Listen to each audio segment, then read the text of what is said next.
Bonjour tout le monde.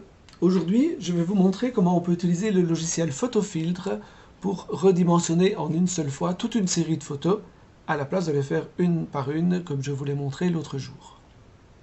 Pour cela, j'ouvre le logiciel Photofiltre et je vais chercher la fonction automatisation. Je peux la trouver dans Outils, automatisation. Je peux aussi la trouver dans la barre d'outils en cliquant sur la roue dentée. Dans la fenêtre qui s'ouvre, j'ai toute une série de réglages à faire. La première, c'est d'aller sélectionner mes images. Pour cela, je clique sur Dossier source. Je clique sur l'icône qui se trouve à droite. Je me trouve dans mon gestionnaire de dossiers. Je vais aller chercher le dossier dans lequel se trouvent mes photos. Vous voyez qu'il apparaît ici, après avoir cliqué sur OK, et vous voyez que la liste de mes images apparaît ici à gauche. Là, pour l'instant, toutes mes images sont sélectionnées. Je peux aussi choisir de sélectionner l'une ou l'autre de ces images. Pour ça, je vais dans Sélection personnalisée. Je peux les sélectionner une par une. Ça reviendra alors au même que de faire la manipulation que j'ai montrée dans l'autre vidéo. Je peux en choisir plusieurs en utilisant la touche CTRL enfoncée pendant mes différents clics. Je peux aussi prendre la première et la dernière de ma sélection en utilisant la touche majuscule. Étant donné que j'ai envie de redimensionner toutes mes photos, je vais supprimer cette sélection personnalisée. Je vais ensuite sélectionner mon dossier d'export. Le dossier d'export, c'est le dossier dans lequel vont se retrouver toutes les photos une fois qu'elles auront été redimensionnées. J'ai plusieurs possibilités. Soit je choisis le même dossier. Dans ce cas-là, les photos originales vont être écrasées par les photos redimensionnées. Je n'aurai donc plus les photos originales. Je peux aussi choisir un autre dossier ou, dans ce dossier, créer un nouveau dossier. Je vais l'appeler redimensionné, par exemple, dans lequel vont se trouver toutes mes photos une fois qu'elles auront été redimensionnées. L'avantage, c'est que je pourrai garder les photos originales et dans un autre dossier, les photos redimensionnées pour mettre sur le site de l'école. Je peux aussi choisir de donner un nom à mes images. Pour l'instant, si je ne donne pas de nom, les photos redimensionnées vont avoir le même nom que ce qu'elles ont pour l'instant. Je peux aussi choisir de donner un nom identique à toutes mes photos. Pour ça, je vais cliquer sur Séquence et demander par exemple que toutes mes photos s'appellent Pull de Noël et elles seront automatiquement suivies d'un numéro pour les différencier. Une fois que j'ai fait ceci, je peux encore choisir le format d'export de mes photos.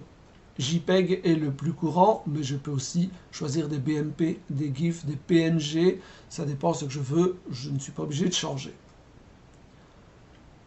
Je vais ensuite dans Images, deuxième onglet de la fenêtre. Je voudrais que la plus grande des dimensions de ma photo soit de 500 pixels. Je vais donc aller sélectionner la largeur et la mettre à 500. Je vais aussi sélectionner la hauteur et la mettre à 500. En cliquant sur Conserver les proportions, le logiciel va automatiquement adapter la plus grande dimension et la mettre à 500, quelle que soit l'orientation de la photo, et adaptera l'autre dimension pour garder les proportions. En mettant 500 des deux côtés, je suis donc sûr qu'aucune de mes photos n'aura une dimension plus grande que de 500 pixels. Je vais ensuite dans Action. J'ai le résumé de ce que j'ai demandé. Je veux 12 images. J'ai choisi de les enregistrer dans un nouveau dossier avec un format d'export et une compression qui est très bien telle qu'elle est définie par défaut. J'ai donné une séquence, ça veut dire qu'elles vont toutes porter le même nom à part le numéro qui servira à les différencier. Et la taille de l'image doit être de 500 pixels maximum. Je veux que les proportions soient gardées. Dans ces cas-là, j'ai terminé, je n'ai plus qu'à cliquer sur OK. Vous allez voir que toutes les images vont défiler, une fois en grand, une fois en petit. Très rapidement, le logiciel fait l'action qu'on lui a demandé.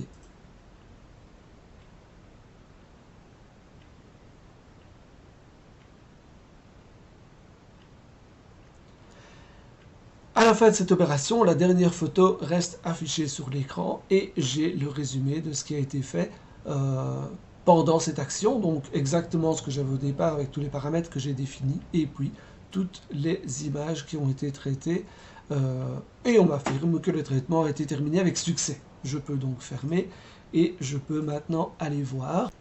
La photo M2 avait une taille de 2048 pixels x 1536 pixels.